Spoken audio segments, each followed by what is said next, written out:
Homúnculos é uma daquelas obras que você começa entendendo tudo e curtindo a experiência, mas que no fim não faz a menor ideia de como chegou até ali ou o que aquilo tudo significa. E esse foi com certeza um dos mangás mais pedidos aqui no canal, e hoje o dia finalmente chegou. Está na hora de falarmos dessa obra bizarra e estranha que vai mudar completamente a sua percepção da realidade. Começando do início.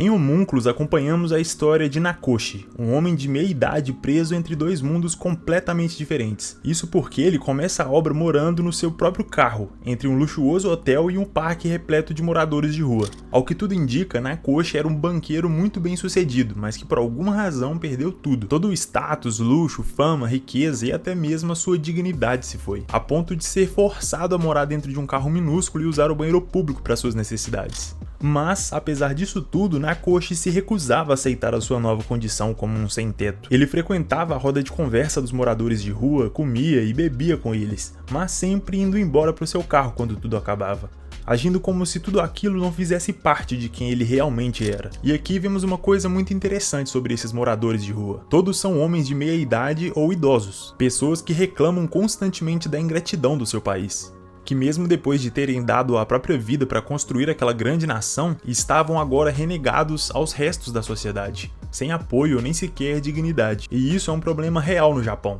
onde o sistema de pensões é bastante precário, o que leva a inúmeros idosos trabalharem até quase morrerem para simplesmente não passarem fome, justamente as pessoas que construíram o país. E é nesse contexto que Nakoshi se encontra completamente perdido, sem dinheiro para absolutamente nada. E então o segundo personagem mais importante da obra entra em cena. O seu nome é Ito Manabo, um jovem rico e muito estiloso de 22 anos que também era um estudante de medicina. Ele aborda nosso protagonista depois de o espionar por algum tempo, e a sua proposta é bastante simples. Ele pagaria 700 mil ienes para fazer um procedimento conhecido como trepanação em Nakoshi, mas calma que não é nada do que você está pensando. Ah, bom! Trepanação é basicamente abrir um buraco no crânio da pessoa com diversas intenções, desde motivações científicas como de remover a pressão do crânio, ou até místicas como remover fantasmas e espíritos malignos. E detalhe, esses dois tipos de justificativas foram de fato utilizados na vida real. Agora imagina a cena, você tá lá no seu carro tranquilinho e aí um maluco assim bate no seu vidro e pergunta: "Opa, posso fazer um buraco no seu crânio?" Nesse momento, Nakoshi é o cidadão mais sensato desse mangá todo e manda logo um belo de um não, o que poderia acabar a história ali mesmo e já subir os créditos. Mas o nosso ilustre Ito não desistiria tão fácil, e por isso ele vai atrás do terceiro personagem, que vimos desde o início que o Nakoshi é completamente fissurado: o seu carro. Sim, Nakoshi tem uma relação estranhamente próxima com seu carro. Ele abraça o carro, sente, cheira, faz tudo com o carro. Para ele, aquele carro velho significava muito mais do que apenas um lugar para dormir aquecido. O carro era como a sua cápsula de segurança, o último lugar em que ele poderia se refugiar entre os dois mundos que tentavam o esmagar. Enquanto ele estivesse no seu carro, ele não era um banqueiro nem um sem-teto, era apenas ele mesmo, Nakoshi. E justamente por isso o golpe seria tão duro quando o seu carro foi rebocado. Nakoshi já estava acostumado a sentir fome, frio, sede e viver naquela situação tão degradante. Mesmo tendo todas essas necessidades, ele não se sujeitou àquela loucura da trepanação. Mas no segundo em que o seu carro foi levado, ele mudou de ideia completamente. Ele correu até o Ito e aceitou a sua proposta. E é aí que essa história até então normal mudaria completamente. O momento em que ele passaria pelo procedimento mais controverso de todos. Ito então explica para Nakoshi que o seu objetivo é negar a existência de seres ou criaturas espirituais, e para isso ele precisava de alguém que supostamente os enxergasse, para que assim provasse pela ausência a inexistência desses seres. Meio confuso, eu sei, mas vai se acostumando que nesse mangá as coisas só pioram. Ito prepara Nakoshi para o procedimento, levando para sua sala de cirurgia improvisada. Ele aplica anestesia e faz o furo na cabeça de Nakoshi. O procedimento inteiro leva cerca de 40 minutos e ocorre exatamente como planejado. Nos instantes seguintes à cirurgia, nada parece ter realmente mudado. Nakoshi não sente nada demais e parece ter ganho seu dinheiro fácil como havia pensado. Durante o tempo que ele ficou na sala de Ito, ele vê diversos artigos que registravam os resultados de experimentos muito semelhantes ao seu. Pessoas que após o procedimento não apresentaram mudanças e outros que apresentaram mudança de humor, neurose e até se suicidaram. Mas dentre todos, algumas raras exceções alegavam ter desenvolvido poderes telepáticos e espirituais. o que também os levou a serem internados por delírio psicótico, o que era uma péssima notícia para ele. Ao que tudo indicava, a melhor opção era o experimento simplesmente falhar, nenhum efeito ser percebido e sua vida seguir exatamente como era antes. Mas isso não era nem de longe o plano de Ito. Ele pretendia acompanhar o Nakoshi pelos próximos 10 dias para o expor aos mais diversos estímulos físicos e espirituais, para que assim os seus poderes se manifestassem de alguma forma. Ito então o leva até um túnel onde supostamente espíritos estavam se reunindo para ver o que ele sentia. E bom, nada. Nakoshi não sentia absolutamente nada. O segundo local era um hospital mal assombrado, e mais uma vez, nada foi percebido pelo nosso médium. Em seguida, um pequeno apartamento onde 2 mulheres foram esquartejadas, o cenário perfeito para fantasmas se manifestarem, mas, de novo, nada. Todas as evidências, ou melhor, a falta delas, só indicavam que toda essa história de trepanação não passava de maluquice, mas as coisas estavam prestes a mudar, e dessa vez bem rápido. Nakoshi estava parado em uma rua movimentada quando um vento forte o acertou, e quase como um reflexo ele cobriu os olhos para se proteger. Em seguida percebeu que alguma poeira havia caído no seu olho direito, impedindo de o abrir. Assim ele casualmente olhou para as pessoas ao seu redor com apenas o olho esquerdo aberto. E é aí que a bizarrice começou de verdade. Ele viu um homem com a metade da cabeça faltando, vivendo normalmente, e um outro bem gordo, que na verdade era fino como o Sr. Madruga esmagado. E foi aí que ele então se deu conta, não eram casos isolados. A maior parte das pessoas ao seu redor eram monstros assim. Ou melhor, homúnculos. Formas distorcidas que cada uma daquelas pessoas carregava dentro de si. Cada detalhe dessas distorções simbolizava um aspecto da vida dessas pessoas. Traumas, desejos reprimidos, memórias ou problemas pessoais. Coisas que todos carregavam escondido, como o seu segredo mais obscuro. Uma dessas pessoas era um líder da Yakuza que tinha a forma de um robô, parecendo um Megazord mesmo. E dentro desse robô havia apenas um garotinho assustado chorando. Essa é provavelmente uma das formas mais simples e óbvias de se entender. Ele era um homem grande que afastava todos e a todos com uma armadura de violência e agressividade, simplesmente por estar com medo demais para deixar qualquer um se aproximar, já que no fundo era isso que ele era, um garotinho assustado. Nakoshi se envolve sem querer com esse Yakuza e acaba o ajudando a entender os seus sentimentos e a enfrentar os seus traumas. Mas ao resolver o problema dele, parte da sua forma distorcida vai parar no próprio Nakoshi. Ele agora tinha um braço de robô, exatamente como o Yakuza. Nakoshi continuava vendo todo tipo de bizarrice. E no dia seguinte seguiu com os experimentos do Ito, contando para ele sobre tudo aquilo e até ilustrando para ele ter uma boa ideia do que Nakoshi falava. Ito então começa uma pesquisa para entender melhor o que seriam aquelas formas. E é aí que ele apresenta o conceito de homúnculos, que são manifestações físicas de conceitos profundos no nosso cérebro, trazendo à tona as partes mais obscuras do nosso inconsciente, algo como o nosso verdadeiro eu. Nakoshi se perguntava por que algumas pessoas pareciam homúnculos e outras não. E bom, a resposta, assim como tudo nesse mangá, é bastante interpretativa, mas ela com certeza trata da forma com que cada pessoa lida com seus próprios traumas. Existem pessoas que se agarram a conceitos e experiências do passado e acabam deixando que isso as consuma, que as distorce e acaba criando uma versão completamente bizarra de si mesmo. Já outras simplesmente seguem em frente. Também ficava cada vez mais claro que Nakoshi não estava só enxergando as formas reais daquelas pessoas. Os seus olhos não só captavam o exterior, mas também influenciavam aquelas criaturas. Aos poucos ele descobria que os traumas que observava nos outros eram também os seus próprios traumas. E por isso ele acabava absorvendo para si características dessas pessoas e seus homúnculos. Seguindo o cronograma de experimentos do Ito, o próximo local a ser visitado é uma cabine na Macera, que sinceramente é até difícil de se explicar, mas basicamente é um local onde é possível observar adolescentes em várias posições que o cliente escolhe e depois comprar a roupa íntima que ela estava usando. E esse é obviamente um lugar perfeito para encontrar pervertidos e todo tipo de gente estranha, e por isso para lá eles vão. Rapidamente o Nakoshi percebe que apenas uma daquelas adolescentes é um homúnculo. Ela tem o corpo completamente feito de areia, e isso intriga os dois. Mas não só isso. Ao olhar para o Ito, Nakoshi percebe que ele também é um homúnculo. Sua forma é de um homem completamente feito de água, que a princípio não faz muito sentido para ele, mas logo faria. Eles decidem então contratar os serviços da tal garota de areia, e na cabine eles descobrem coisas ainda mais bizarras sobre ela. Aparentemente ela era uma espécie de camaleão de areia, que transforma sua forma física conforme a necessidade para se adaptar ao ambiente e ao momento, não tendo necessariamente uma forma própria. E por alguma razão o Ito decide que quer ficar com aquela garota para ele. E para isso ele pretende manipular ela no seu momento de maior fragilidade. Aqui só um adendo, esse mangá trata de temas bastante sensíveis, então se você considera esses temas pesados demais, eu recomendo não continuar, porque piora bastante. A garota de areia estava passando por uma fase de rebeldia contra os pais, e isso a levava a cometer pequenos furtos frequentemente. E seria exatamente nesse momento que o Ito se aproximaria, e assim ele faz, convencendo que ele a conhecia muito mais do que deveria, a fazendo baixar a guarda e concordar em passar uma noite com ele. Mas no momento em que ela começa a interagir com ele de uma maneira estranha, as coisas mudam completamente. Ela decide passar batom na boca de Ito e isso quebra a base psicológica dele.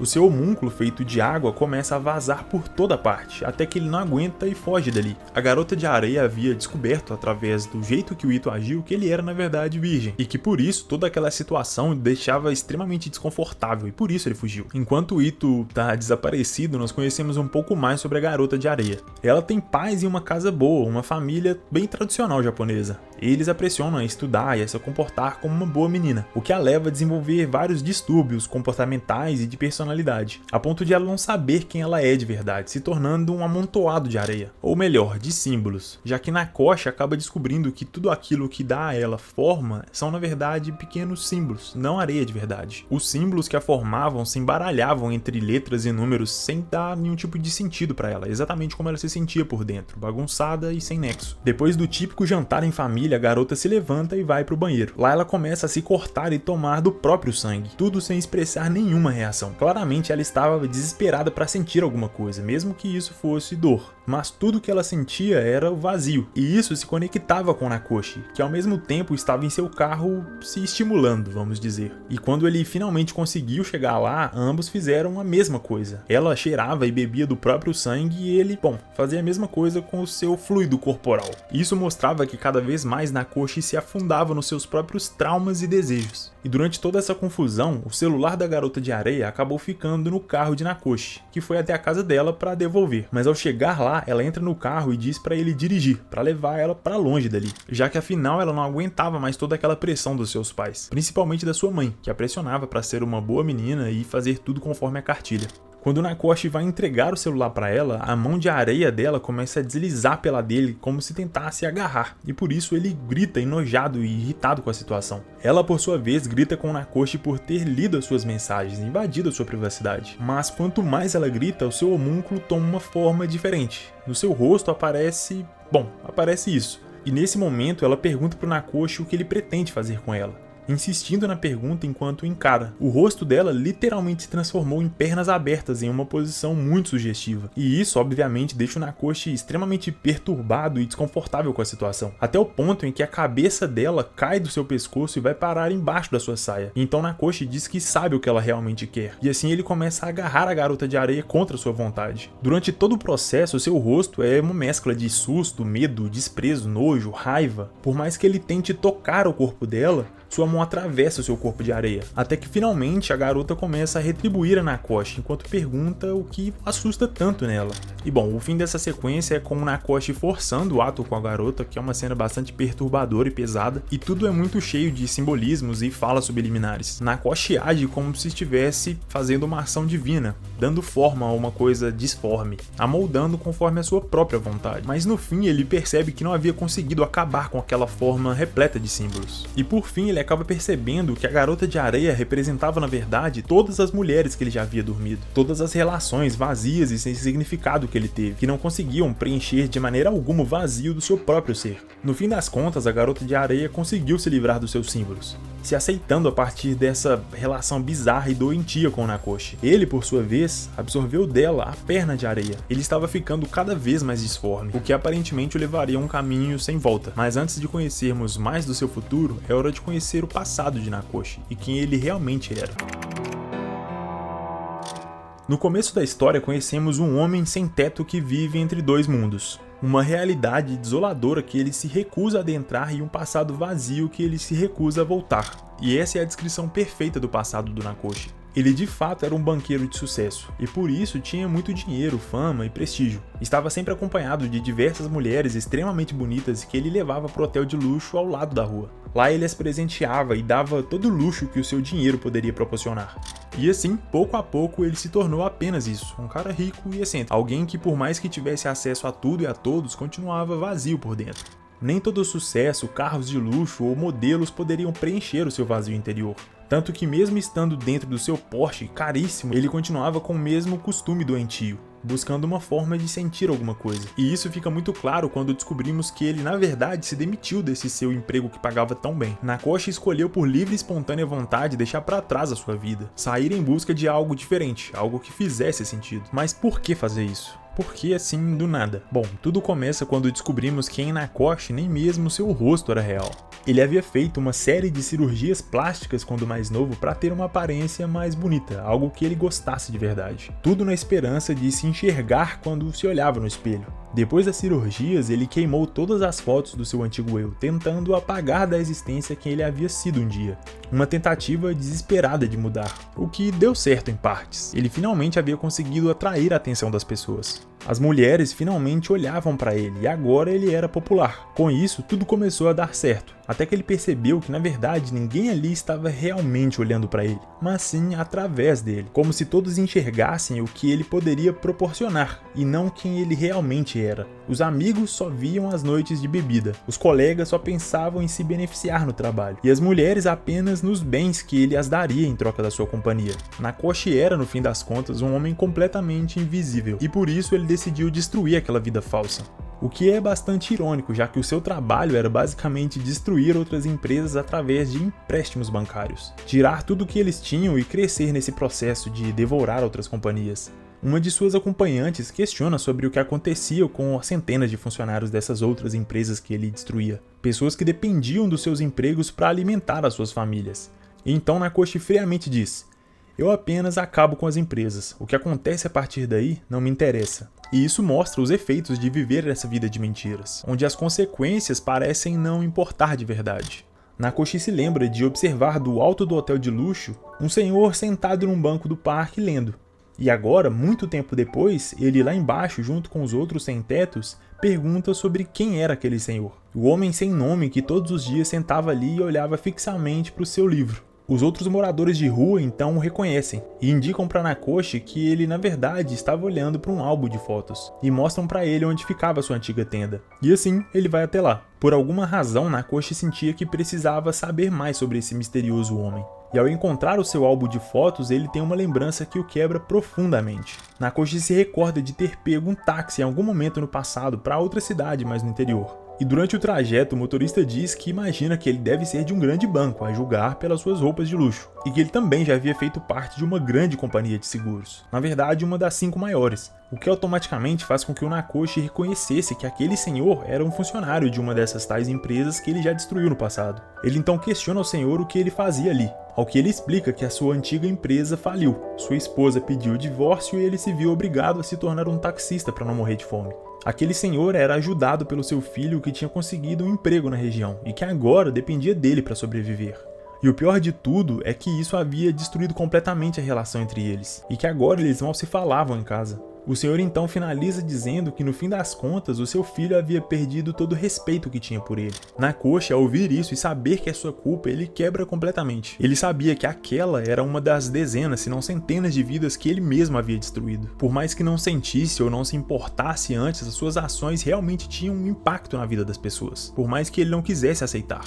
E voltando ao presente, ele percebe que aquele senhor que lia no parque e morava em uma tenda era esse mesmo homem, que de algum modo perdeu o pouco que lhe restava, ficando apenas com as fotos de um passado distante. Uma vida feliz que havia sido arrancado das suas mãos por um desconhecido. Nakoshi estava percebendo aos poucos que as suas ações tiveram um impacto negativo na vida de muitas pessoas, e que de agora em diante ele deveria retribuir todo esse mal de alguma forma.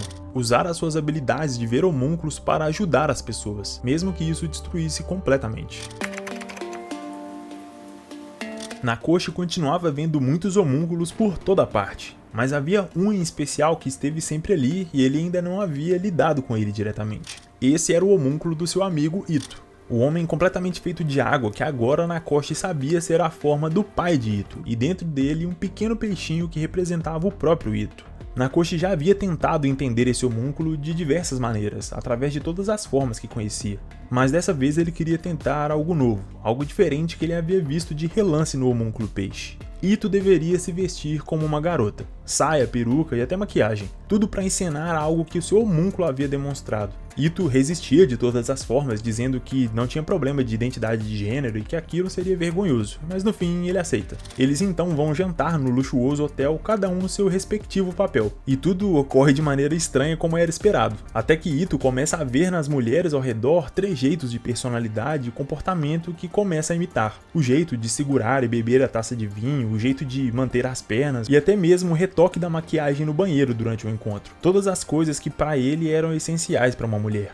Ambos mantinham um diálogo de gato e rato, sempre tentando manipular o outro e jogar a culpa no outro para sair por cima de alguma forma. E no fim das contas, os dois estavam diante de espelhos, versões distorcidas e opostas de si mesmo, versões que forçavam a cada um deles a enxergar aquilo que mais queriam evitar. Nakoshi continuava vazio e perdido, enquanto Ito não se aceitava de maneira alguma. Eles discutiam sobre o significado daquele peixinho dentro do Homem d'Água. Cada um dizia que o outro teve um peixe quando criança e de alguma forma o seu trauma estava conectado a essa criatura. Mas mesmo assim nenhum deles assumia isso como verdade. Eles simplesmente continuavam jogando a responsabilidade de um pro outro sem parar, como se aquilo fosse resolver de alguma forma a situação. Nakoshi, por não se lembrar nem mesmo de como era o seu verdadeiro rosto, aos poucos foi aceitando aquilo como verdade, apesar de sempre sentir que tinha alguma coisa errada. Mas como já deve ter ficado claro, o Ito pode ser bastante persuasivo quando ele quer. Tudo isso somado ao fato de que o Nakoshi estava cada vez mais afundado nos seus questionamentos existenciais. Era bem fácil convencer que aquilo também era uma parte que ele não lembrava mais. Mas por incrível que pareça, dessa vez ele estava certo. Acompanhamos o Ito em uma viagem ao seu pai onde ele removia todos os piercings e roupas extravagantes. Se vestia como um nerd normal, exatamente como o filho que o seu pai gostaria de ter. E lá vemos que ele havia levado até o quarto de hospital um peixinho exatamente igual ao que o Nakoshi via como um homúnculo. Era como um enfeite para trazer um pouco mais de vida ao local. O nome escolhido para o pequeno peixinho foi Siesta, um nome aparentemente aleatório para Ito, mas que teve um grande impacto no seu pai, que ao ouvir isso treme completamente. E diante da verdade que se revelava, ele pede desculpas ao filho. Ele então mostra as fotos antigas do Ito quando era criança, fotos que ele dizia terem sido perdidas ao longo dos anos. Nesse álbum oculto, vemos um pequeno Ito em poses bastante femininas ao lado do seu peixinho de estimação. O mesmo peixe que o Nakoshi via no seu homúnculo. Até o nome era igual, Siesta. Ito, quando pequeno, ficou fascinado com a beleza do peixinho. Ele queria ser bonito como ele, e por isso começou a se vestir com as roupas da mãe que lembravam o peixe. Começou a passar batom e pintar as unhas para ficar mais parecido com Siesta. Claro que era uma brincadeira inocente de criança, mas o pai, ao chegar em casa e presenciar a cena, ele ficou completamente desapontado, e por isso ele matou o peixe, cortando toda e qualquer expressão de liberdade e personalidade do filho, o prendendo sobre o que ele considerava correto. E é aí que nascia o seu homúnculo, justamente um peixinho preso dentro da figura do seu pai, uma figura que mesmo agora, adulto e teoricamente independente, continuava o subjugando. E ao descobrir isso, Ito se derrama em lágrimas. Ele percebe que nunca havia sido livre de verdade por todos esses anos, e que no fim das contas, Nakoshi estava certo. Enquanto isso, nosso protagonista continuava perdido, tentando ajudar a si mesmo, assim como havia feito com tantas outras pessoas. Mas ele continuava sem direção, exatamente como o sem-teto. Ele estava cada vez mais cabisbaixo e envergonhado. Não queria olhar ninguém nos olhos, não queria perceber e nem ser percebido. Afinal, olhar para os outros reafirmaria algo que ele não gostaria de aceitar, que ele existia, e que a sua vida era aquela, e que era assim que todos o viam. O fato de todos aqueles sem-teto andarem sempre de cabeça baixa, evitando o contato visual, é justamente para garantir o escapismo da sua realidade. A mesma razão que os levava a beber tanto e viver em tendas, por exemplo. Aos poucos, o Nakoshi percebe que além da sua apatia emocional, os seus sentidos naturais também estão embotando, perdendo completamente a sensibilidade a cheiro, calor ou qualquer estímulo físico. E por isso ele procura desesperadamente por algo que o traga de volta à vida, que o faça se sentir vivo novamente. E é aí que ele se lembra que ainda restava uma única foto do seu antigo rosto, do seu antigo eu. Mas ao contrário do que ele esperava, ao encontrar a si mesmo, ele continuava vazio. Isso porque ele havia se lembrado que a sua vida antes de tudo aquilo continuava sendo sem significado. A mesma sequência de ações sem sentido. Estudar, se masturbar, fazer exames, ser ignorado e repetir. Sem traumas, sem prazer, sem frustrações ou alegrias. Simplesmente nada. Nakoshi então finaliza essa sequência com algumas frases que ilustram perfeitamente o seu desespero. Olhe para mim, tenha interesse, Não é pelo rosto, nem pelo dinheiro ou carros. Olhe para mim mesmo. Eu existo. Eu não sou um homem invisível. Olhe para mim. Por favor, olhe para mim. E é nesse instante que Nakoshi se lembra que houve uma pessoa, apenas uma, que olhou realmente para ele. Há muito, muito tempo atrás. Alguém que vai mudar tudo. Quando Nakoshi ainda era um jovem recém-chegado a Tóquio, uma mulher cruzou seu caminho quase que por acaso. Ao contrário de todas as outras pessoas que o ignoravam completamente, ela olhou para ele. Não para o que ele possuía ou para o que ele dizia, mas sim para ele mesmo. O seu nome era Nanako. Uma mulher diferente das demais, que não parecia interessada em belos carros e joias reluzentes. E até por isso olhou para um homem feio, pobre e solitário. Talvez por se enxergar nele. Afinal de contas, Nanako também era feia de acordo com os padrões de beleza, e por isso ela também era ignorada por todos. O encontro de Nakoshi e Nanako foi marcante justamente porque cada um deles se enxergava no outro, e isso os conectava muito mais do que eles imaginavam. O grande problema é que depois de todos os procedimentos estéticos que Nakoshi sofreu, ele acabou se esquecendo e se afastando de Nanako. Ela desapareceu e quando ele a reencontrou muito tempo depois, ela já não parecia mais a mesma pessoa. Ela tinha uma aparência nova e um comportamento completamente diferente, e negava a todo custo ser a Nanako. Nakoshi sempre teve uma compulsão por mentir desde o início da obra, e sempre que fazia isso, o canto do seu lábio se contorcia. Ele mentia para os outros sem-tetos, contando várias versões diferentes do seu passado. Mentia para desconhecidos, dizendo sempre ser uma pessoa diferente, e principalmente ele mentia para si mesmo. E Nanako, por sua vez, também havia entrado em um ciclo de mentiras depois de se afastar de Nakoshi. Ela não se sentia pronta para um relacionamento amoroso, mas também não queria se ver como uma prostituta. Então, por isso, ela se envolvia com amantes, homens de vários tipos que a davam presentes e dinheiro em troca da sua companhia. E com isso, ela havia se envolvido com todo tipo de gente, inclusive membros da Yakuza. Nesse meio tempo, Nakoshi continuava na sua jornada de curar homúnculos, entre muitas aspas. Um dos últimos que ele se envolveu foi justamente um sem-teto que também convivia com ele no parque. O seu nome era Ita, um ex-chefe de cozinha que preparava as refeições daquele grupo de sem-tetos frequentemente. Ele estava sendo ameaçado para deixar o parque. Ao que tudo indicava, era uma tentativa do governo local de limpar o parque até o ano seguinte. O Natal se aproximava e um parque cheio de moradores de rua não era a melhor coisa para o turismo. Esse homem estava sendo pressionado e sentindo os efeitos dessa importunação. Quando Nakoshi olhou para ele com o seu olho esquerdo, ele pôde ver a sua verdadeira forma de homúnculo. Ele estava literalmente preso dentro de um ovo espelhado gigante. Nakoshi então vai até ele e começa a confrontar Ita, dizendo para ele sair dali de dentro, que ele precisava enfrentar o mundo lá fora, e não se esconder dele. Ita respondia que Nakoshi não entendia, que ele devia ter um lugar para voltar e por isso dizia aquelas coisas. Nakoshi então se abre e diz a verdade sobre si mesmo, que ele também era um igual a Ita. Ele havia mudado completamente desde que saiu de casa, e que não havia enviado nem sequer uma foto para os seus familiares, apenas dinheiro. Então mesmo que tivesse coragem para voltar para casa, eles não o reconheceriam de qualquer forma. Ele era um homem sozinho no mundo, ou pelo menos se sentia assim. Ao fazer isso, ele aos poucos se conecta com Ita, até que ele conseguisse se mostrar. Nakoshi levou um espelho até ele, para que ele pudesse sair do reflexo daquele ovo espelhado onde estava preso. E assim, ele finalmente mostra diversas fases da sua vida e que aos poucos o levaram até aquele lugar. Desde quando ele era um bebê, uma criança, um estudante, um aprendiz de cozinha, um noivo, um pai. Nakoshi então começa a narrar as fases da vida de Ita, dizendo que ele sempre se destacou quando mais novo, sempre teve um corpo forte e que quando terminou o ensino médio, imediatamente começou a sua jornada para se tornar um chefe. Ele era alguém que sabia o que queria e tomava decisões rapidamente. Ele também se casou bastante cedo. Ele tinha uma boa esposa que rapidamente lhe deu uma bela filha. Ita era um homem feliz e realizado, mas de repente a sua esposa sofreu de uma doença súbita e faleceu. Depois disso, ele se afundou em tristeza e sofrimento. Começou a negligenciar a própria filha e a beber sem parar. Frequentemente ele era preso e a sua filha era obrigada a tirá-lo da cadeia. Ela sofria muito por ele. Até que um dia ele se envolveu em uma briga com um funcionário do restaurante onde trabalhava. Ele estava bêbado e ao ser insultado pelo seu sotaque do interior, ele pegou uma faca e atacou outro funcionário. Ita não o matou, mas destruiu completamente o seu braço, impedindo de trabalhar permanentemente. Por conta disso, ele acabou preso por um ano inteiro. E ao sair, a única pessoa esperando era a sua filha. Ele não conseguia mais segurar uma faca, tremia de medo sempre que tentava. Não tinha mais emprego e começou a beber novamente.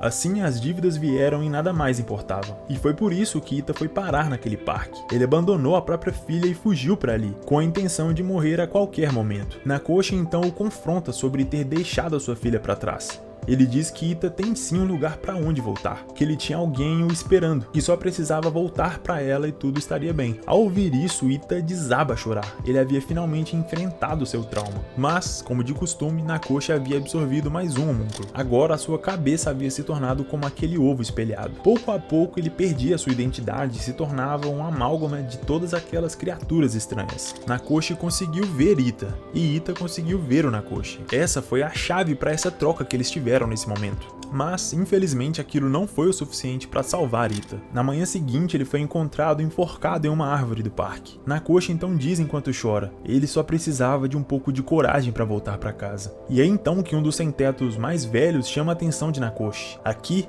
nesse lugar, ninguém culpa ninguém por não ter coragem, o que é perfeitamente entendível. Afinal de contas, aquele era o lugar para onde as pessoas iam para fugir da sua própria realidade. Não era mesmo um local onde a coragem era cultuada. E agora, tudo que restava para Nakoshi era Nanako, e ele não descansaria até que ela pudesse ver o seu verdadeiro eu como antes. Nakoshi estava agora ainda mais desesperado. Por mais que tentasse ajudar a todos, nunca dava certo. Ou ele acabava ainda pior, ou pessoas morriam sem que ele pudesse fazer nada para evitar. Ele precisava que Nanako olhasse para ele, visse o seu verdadeiro eu e o salvasse, assim como ele estava fazendo com os outros homúnculos. Mas por mais que ele insistisse, ela continuava negando. Ela dizia que não era Nanako e o seu homúnculo mudava de rosto toda vez que ela mentia. O rosto que aparecia no lugar era sempre de alguma mulher que o Nakoshi já havia dormido antes. E isso irritava profundamente. Ele nem sequer se lembrava dos nomes, apenas sabia que já havia dormido com aquela mulher. Mas apesar disso, quanto mais fundo ele ia, mais ele descobria sobre si mesmo e sobre Nanako. Até que em um certo momento, o rosto de Nanako se transformou. E dessa vez não era uma das belas mulheres que Nakoshi costumava sair, mas sim de um homem feio e estranho.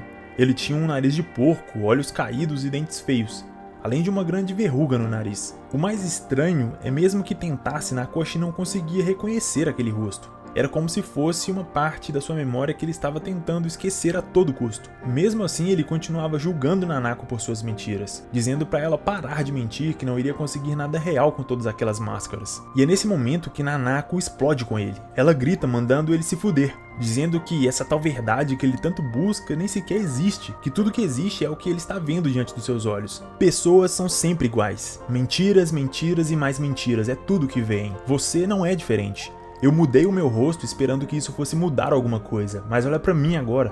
Vai, pode rir.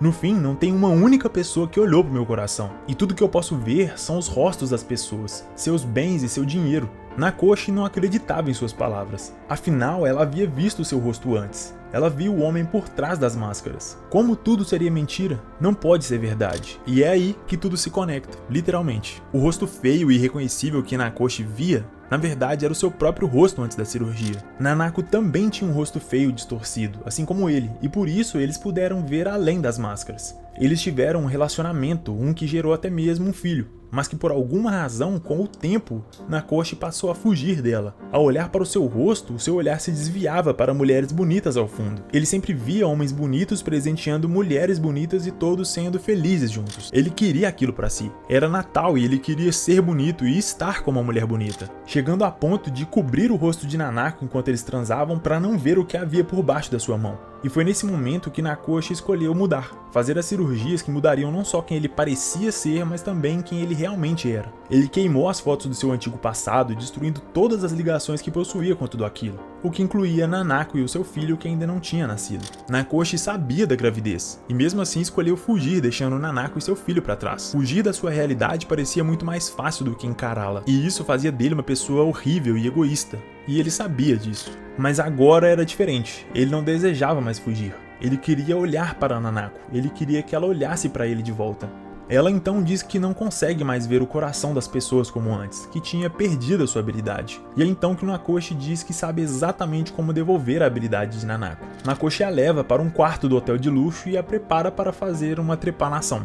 Ele diz que aquilo era perfeitamente seguro, que ele já tinha feito 2 vezes e estava tudo bem. Então ele aplica anestesia e começa a perfurar a cabeça de Nanako. E por mais incrível e inacreditável que pareça, o procedimento é um sucesso. Nanako agora também tem um furo na sua cabeça, mas ainda não conseguia ver nada fora do normal. Nakoshi estranha, mas depois se lembra que as habilidades podem levar algum tempo para se manifestarem. É então que um dos momentos mais estranhos e inexplicáveis do mangá começa. Nakoshi tapa o seu olho direito e ao olhar para Nanako, o que ele vê é a si mesmo. Ele tem uma conversa com ele mesmo sobre aquela loucura dos homúnculos, que tudo aquilo não era necessário. E que tudo que precisava ter feito desde o início era apenas aquilo, que ele finalmente havia chegado onde deveria, que ele havia se encontrado. E então, ele se beija. Nakoshi começa a ter uma relação carnal com ele mesmo. O rosto é dele, mas o corpo é feminino, aparentemente o corpo de Nanako. E durante o ato, quase no ápice do seu prazer, ele diz para olharem um para o outro.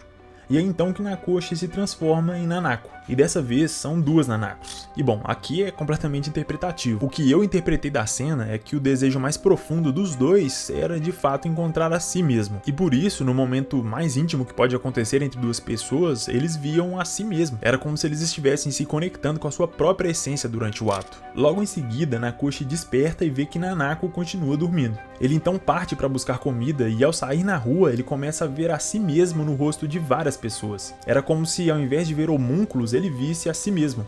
Nakoshi começava a cumprimentar todo mundo, interferindo nas suas conversas e interações como se continuasse salvando aquelas pessoas dos seus homúnculos. Mas dessa vez, a forma de todo homúnculo era a forma dele mesmo. E mais uma vez, como tudo nesse mangá, essa parte é completamente interpretativa. Pra mim, a ideia desse trecho é que antes os homúnculos representavam justamente os traumas de Nakoshi, que acabavam se manifestando de maneiras diferentes em pessoas diferentes. Mas que agora que ele havia se encontrado e finalmente resolvido o seu próprio trauma, ele se via como uma espécie de ser iluminado e tinha o conhecimento sobre as vidas de todos os outros e os seus problemas, então ele era capaz de solucionar. Mas esse com certeza ainda não era o final de Nakoshi.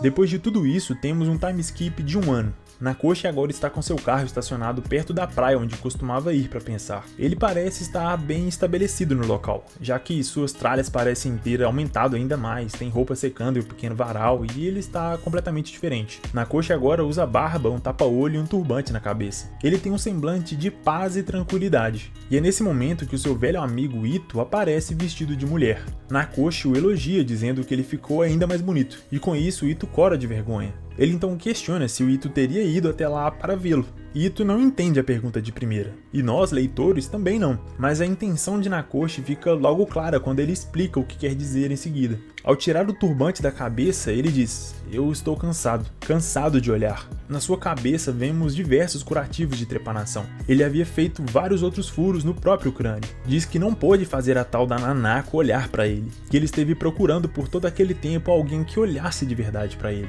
E assim pergunta pro Ito: "Você vai olhar para mim?" Os olhos de Ito então se enchem de lágrimas e ele o abraça chorando. Nakoshi então diz que tudo aquilo era culpa de Ito para começar. Uma afirmação difícil de negar, ao que até mesmo o Ito concorda. Nakoshi diz que ele precisa assumir a responsabilidade pelos seus atos. Ito então repete que a culpa era dele enquanto chora mais ainda. É então que Nakoshi pega a furadeira que usou em todos os seus procedimentos e aponta contra a cabeça de Ito enquanto diz: "Olhe para mim." Ito então diz que vai olhar para ele, para em seguida pedir que Nakoshi o perdoe. Nesse momento, 4 homens surgem ao longe, se aproximando lentamente do carro. Nakoshi larga a furadeira e sai para cumprimentá-los. Eram 2 detetives e 2 policiais indo em sua direção, mas todos os 4 tinham o mesmo rosto, o rosto de Nakoshi. E então o mangá acaba. E todos nós continuamos com muitas perguntas ao invés de respostas, tentando processar o que a gente acabou de ler. E aqui vão as minhas interpretações pessoais, tanto desse final quanto das mensagens do mangá no geral. Então se você discorda ou pensa diferente de mim, tá tranquilo, relaxa, só comenta aí a sua opinião e tá de boa. Fechado? Então tá, né? Bom, eu acho que no fim das contas o Nakoshi causou a morte da Nanako por conta da trepanação improvisada. Parece que ela perdeu muito sangue e acabou não resistindo. Por conta disso, ele se viu obrigado a mudar de local para poder continuar a sua missão divina de curar a humanidade. Mas para isso ele precisava de ainda mais poder e por isso perfurou mais ainda sua cabeça, para poder enxergar mais. E mesmo com toda essa evolução, aparentemente ele nunca pôde encontrar alguém que olhasse para ele de verdade como ele gostaria. E talvez, só talvez, essa parte é um pouco menos provável, ele tenha tentado fazer a trepanação em diversas pessoas, talvez até matado diversas pessoas, se tornando uma espécie de serial killer, por exemplo. E justamente por isso, o Ito foi o único capaz de entender o que estava acontecendo e levar as autoridades até Nakoshi. O simbolismo de Ito ter ido até Nakoshi vestido de mulher pode ser para simbolizar um agradecimento, mostrar que ele tinha de fato ajudado muito a Ito. Como se dissesse, olha só como você me ajudou, você estava certo no fim. Uma maneira de talvez retribuir minimamente todo aquele esforço. Afinal, Ito se sentia responsável por tudo aquilo, ele havia sido culpado por todas essas tragédias. E tudo isso em nome de uma curiosidade científica mórbida. Mas acho que a questão que eu mais consegui tirar da obra é a podridão de Nakoshi. Que mesmo sendo um cara isolado, estranho, excluído, isso não significa que ele era uma boa pessoa. Muito pelo contrário, ele era alguém dissimulado, egoísta, narcisista. E no fim das contas, a interpretação do Ito sobre os homúnculos parece ser muito mais próxima da realidade. Todos eram reflexos da mente, como alucinações do Nakoshi. E por aquelas pessoas já terem os seus traumas pessoais, já estarem abaladas emocionalmente, elas estavam suscetíveis a essa manipulação mental do Nakoshi, que mesmo que sem querer ele fazia. Nakoshi com certeza não era um cara legal, acho que isso fica bastante claro em diversas passagens do mangá. Mas ele também com certeza carrega muito mais de nós mesmos do que nós gostaríamos de admitir. Nesse vídeo eu fiz o possível para preservar a maior parte das mensagens que eu julguei mais importantes do mangá, mas obviamente é impossível fazer isso em um vídeo só. Então se você não leu ainda a obra e não conhece ela por completo, cara, eu super recomendo. Como eu disse, eu cortei muita coisa, então se você for ler o mangá, você ainda vai ter surpresas, ainda vai experienciar uma coisa bem diferente. E o começo desse mangá é simplesmente perfeito, eu acho que é o melhor começo de mangá que eu já vi. Você mal percebe e já tá dentro da história. Depois ele fica um pouco arrastado, perde um pouco do ritmo, mas depois que retoma também não para mais. Enfim, é uma obra muito foda, muito profunda, complexa, então acho que vale a leitura. E se você chegou até aqui e não tá inscrito, o que você tá fazendo da sua vida, mano? Se inscreve aí, pô. Um vídeo longo desse aí, você não tá inscrito, você tá de sacanagem, né? É verdade. Seja mais um inscrito da galera aí, bora, faz a boa. Bom, agora que você já fortaleceu o canal, meu muito obrigado pela sua atenção, pelo seu tempo. Espero te ver de novo nos próximos vídeos. Tamo junto, é nóis e até mais. Valeu!